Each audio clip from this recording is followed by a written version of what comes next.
What's good, ladies and gentlemen? Welcome back to the channel. We're recording live from the mothership. I know we ain't live, but I've been saying this intro for years and I can't stop it.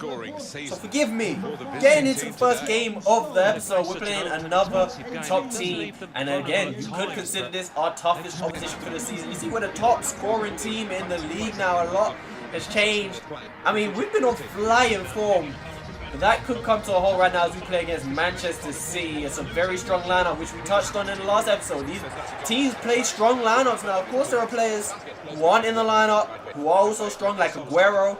But how can you be mad that Aguero's not starting when they have someone of the quality of Gabriel Jesus? Last year, they probably would have been playing, I don't even know, whoever their third or fourth choice striker is, they would have been playing. No Sterling in the squad, no Riyad Mahrez. But obviously, it didn't matter because Ilkay Gundogan puts the ball into the back of the net. He just scored a brilliant goal this past weekend. But Manchester City came out here and they attacked us early. I mean, this is the first highlight result in the first goal, but they were pressuring us early on. And it's a poor clearance right there from Maya Yoshida that actually led to it. He's put it straight to Gundogan. Well, no, not straight to Gundogan. He put it straight to whoever that was on the left side, who played it back into Gundogan, and he found the back of the net. I mean, I wouldn't say panicked with it, but I kind of rushed the clearance. I didn't press B to clear, I pressed A to kind of pass it out, and it went straight to them, and we were punished for it. Sane on the ball this time, cutting it inside. No one gets close to him, and look at that. Like, now this is the type of thing that makes a player like De Bruyne special.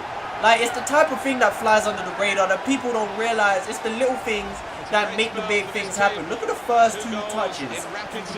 Bang, bang, and then the third one puts it away spectacular. Let's get a little closer from that. The first touch just helps him swivel on the ball a little bit, and the second touch sets up to finish. Back to goal when he took that first touch. It's just beautiful. It's beautiful. He's captain inside today. De Bruyne probably the best midfielder in the world right now for me.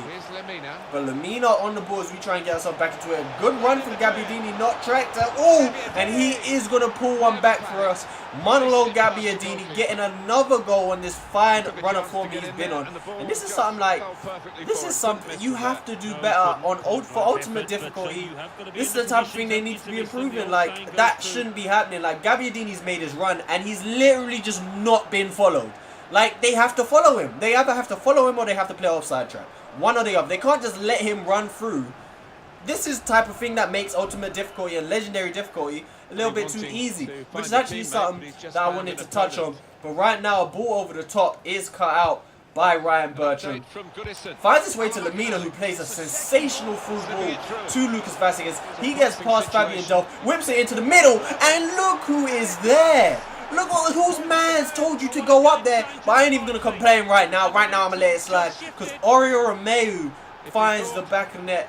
It's a sensational cross, so Oriol Romeu doesn't really have to do too much of it. He just kind of has to get a flick, which he does perfectly. He heads it down into the ground. I think he's done a perfect job with that header, to be honest. Like I said, the cross was beautiful, so he didn't need to do too much. Silva doing a little bit of a shuffle right there. Same thing Sane done that we should have shut down, but poor defending led to a second goal. And Vazquez is played in again, one-on-one with the keeper, and it's a good save from Claudio Bravo. Falls to Lamina, pulled back, and eventually it gets cleared. And we do pick up a draw after being 2 goals down. We've dropped 2-goal leads quite often in this series, but we've also come down from 2 goals down previously, obviously against Leicester in the first episode containing Premier League gameplay. Lamina got man of the match. He was sensational in this one, to be honest. Picking up an assist, creating chances for fun. Premier League Player of the Month shortlist contains nothing but Southampton players. Like, it's crazy. It's crazy. And to be honest, Cedric, I probably wouldn't put in there. Bertrand, maybe. Bertrand has been solid for us all season, but Player of the Month, I'm not sure. Surprising that Gabbiadini isn't in there, because Gabbiadini's been nothing short of spectacular for these last couple games, last couple episodes, to be honest. And Nathan Redmond scooped it up, which I can't be mad. I would have probably put it down between him and Vazquez, but they've both been brilliant, so I can't even complain. But our first signing is secured out of nowhere almost. Our first signing of this actual series, if you don't include the mini-series and Vazquez and stuff. Ryan Brewster signing from Liverpool. I did say that, like, striking is the position we need to improve on least. other than all the other ones. However, he's obviously a signing for the future. So Ryan Rooster, I mean, he's got some talent now. We may even think about loaning him out in January. So we'll have to wait and see how it goes. But like I say, he's definitely a signing for the future. But we'll come up against Watford, and I did want to touch on Ultimate Difficulty real quick, because I have been feeling like, while I've been enjoying it and there's been some entertaining gameplay, and it's not been like, I do see a lot of people saying Ultimate and Legendary are the same difficulty. It's not. There are definitely, like, Ultimate Difficulty, they are a lot more direct, and they definitely punish you a lot more if there is a chance. They will bury that shit.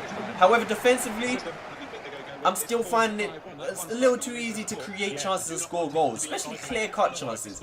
And definitely finding it too easy to dominate the midfield. Like, they do tend to sit back off of you a little bit too much in this difficulty. So I just wanted to throw out that I might be trying, definitely, once the full game drops, we'll be trying out sliders. But again, it's another brilliant through ball from Højbjerg. And Gabbiadini again tucking it away. You see 3 goals in his last 4 games for the Italian. He has been on 5-4. But look at this through ball from the Danish international Højbjerg, finding Gabbiadini, and it's a brilliant finish from that angle. But again, we found so much space in the middle for Højbjerg to pick out Gabbiadini, and that finish, I think I went for a timed finish right there. I can't really remember, but that finish, it was perfect. If it was time finish, it looks like it was timed perfectly, as Manolo Gabbiadini picks up his 6th goal of the Premier League campaign. And we come forward again as Ryan Bertrand, finding Nathan Redmond, takes it down the line, pulls it back to Gabbiadini, and Gabbiadini's just looking for this whole front three is just looking threatening. Well, forget MSN. MSN is a thing of the past. Right now we got, what should we call them? I think VGR, Vasquez, Gabbiadini, Redmond, VGR, we could do RVG. Well, let me know what you guys think, because it's looking like this front three is going to be a problem. It's going to be a problem moving forward. Watford creating a little bit of a chance right there. Playing out of the back now as Fraser Foster rolls it into Benderek.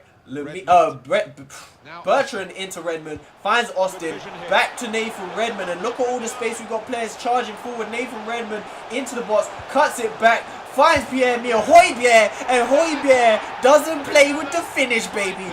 That is how you put a ball away when you might not be too sure what to do. I mean, maybe we could have opened up his body and found that far post bottom corner. Højbjerg said, nah, B. He said, nah, I don't know nothing about that finesse life. I'm going to bury this. And that, again, was another time finish. But look at Redmond. Redmond, composure to cut back, look for a player, found Højbjerg, and I love that goal. I love these types of goals that aren't like your standard goal. It doesn't necessarily need to be placed. It's kind of a random thing. Like, it's not, it doesn't look like it's necessarily coded into the game to happen like that. It's kind of just a random event. There was so much power that the keeper couldn't get onto it. But Lamina again, another beautiful ball, finding Lucas Vasquez. Right now we are carving Watford open. Of course, Wolfie's career mode team, they just can't handle us right now. 56 minutes in, another chance for Lucas Vasquez, and it's a good save. I mean, Lucas Vasquez, you can see from that replay, I couldn't really see too many options to pull it back, so I decided to just go by my... It's actually been quite a few games for Lucas Vasquez without a goal. I don't think he scored since the first game of the last episode, which was against Chelsea. So that's what, 5 games without a goal now for Lucas Vasquez. But he's still been assisting and he's still been creating chances, so I ain't too mad about that. Watford try and come forward to create something. Poorly done right here for us. Ball ends up at Tom Cleverley's feet, and his shot, it ain't too bad. It ain't too bad at all. Good effort. But I mean, you see right there, it was never on target. It started outside the post, never really curved inside the post. And we get back to some training. Redmond doing brilliantly, A and a B. Gunn doing well. I think this was the last training session I gave to Angus Gunn, because I mean, I think he's been improving well. He's done enough for now. We'll give his training session to someone else. And I thought I'd show you his interesting highest shirt sales. Vasquez, Almiron, and El Unici. I thought it was interesting just because Almiron and El Unici obviously not starting. And they've obviously got some game time, but not a huge amount for them. Obviously, we can understand their new signings, but I still thought it was quite interesting that they are the highest shirt sales behind Vasquez. We can understand because he's been on fire. This is the Fulham lineup. No Mitrovic in the starting lineup. No Seri, no Sessignon, and no Candy. So going into this game, I thought this is definitely a game we should be picking up 3 points. Even though we are away from home. James Ward-Prowse got a start in the midfield for us. Benarek started in centre-back. If you hadn't noticed, we did drop Vestergaard for a couple games because I just wasn't really happy with his performances, to be completely honest. Redmond running at Fosu Mensah with a couple step-overs. He's going to play out wide, overhit the pass to Vasquez a little bit. I tried to pull it back into the box, but it ended up going to Oriol Romeu. And just watch this. Cedric Suarez crossed it into the... Nathan Redmond, who are you? Whose DNA did you clone? Who? Bruh, if you saw my reaction to this goal in real time, oh my god. I couldn't stop laughing. You know them goals that are just so good that it's funny. It's like how audacious of you to try such a thing and pull it off. The ball rose to like 250 miles per hour after hitting his boot, off the crossbar, off the post. Crazy thing is, I don't even think I timed it perfectly. It's crazy. I think I might have actually. I'm trying to create bad. I think I timed it perfectly, but that flew off of his boot, off the bar, off the post. I can't even speak. I can't even speak. It's the best goal I've ever seen. Yeah, people talk about which is the best bicycle kick, the Rooney one or the Ronaldo one, this one, the Ibrahimovic one. It's that one. That's better than all of them. It's better than all of them. That's the best bicycle kick goal I've ever seen, bro. Best I've ever seen.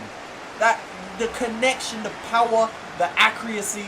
Oh man, what a goal from Nathan Redmond. He's been outstanding for us all season. We're into the second half now. I'm Fulham player, searching pass across field, and they end up finding the ball down this side of the field. Vieto turns Benarek inside out, cross to the back post, and Schürrle heads it in at that near post. They did warn us at the beginning of the game that Andre Schürrle had been on some fine goal scoring form. I think he said 3 in his last 3. They made that 4 in his last 4 for the German. I just dropped something. Don't see as many as we used to of it, but the cross made the header. We can wait, but Andre Schürrle, and look at it's Cedric again. I've not been happy with Cedric either. Really, the only reason that I haven't dropped Cedric at this point was the only real backup we have for him is Jan Valery, and I just don't know if he's ready. But going forward, we might see that change. Gabbiadini right there had Nathan Redmond in all kinds of space. To be honest, I don't know why I didn't play it across to him. I felt like I could have kind of dropped the shoulder and got inside. It didn't work out. Huge chance missed, and Fulham come down the other end. Andre Schürrle can't connect with his, and they could have really made us pay for that one. Huge chance down one end. Gabbiadini having Redmond in all kinds of space. And the form Redmond is on, he really should have played it into him. We didn't. 65 minutes in now. We find the ball. Schürrle into McDonald, and he finds the back of the net.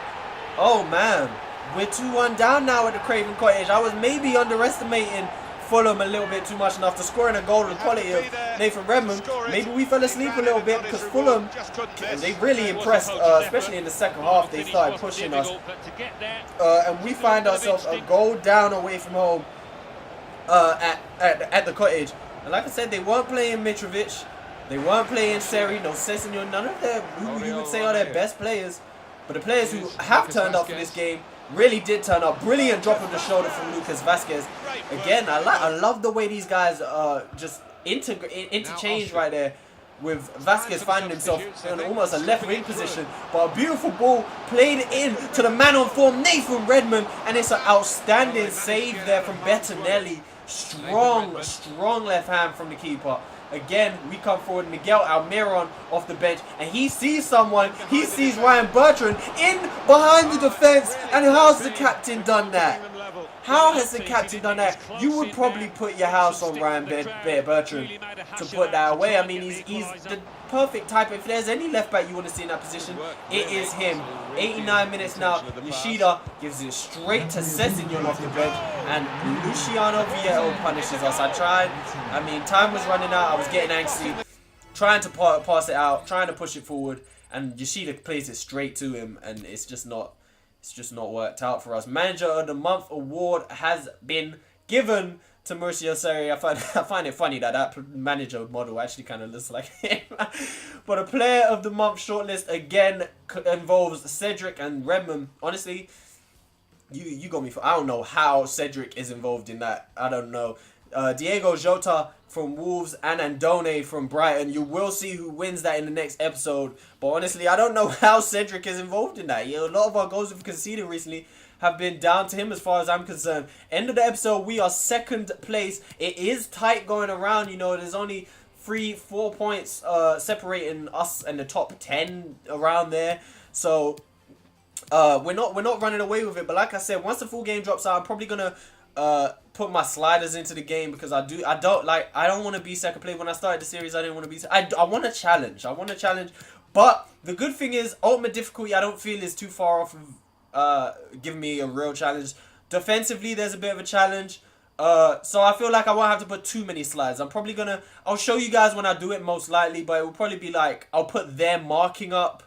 I'll put their run frequency up maybe a little bit, but definitely their marking, and I might even slow the game down a little bit because it is a little bit fast as well.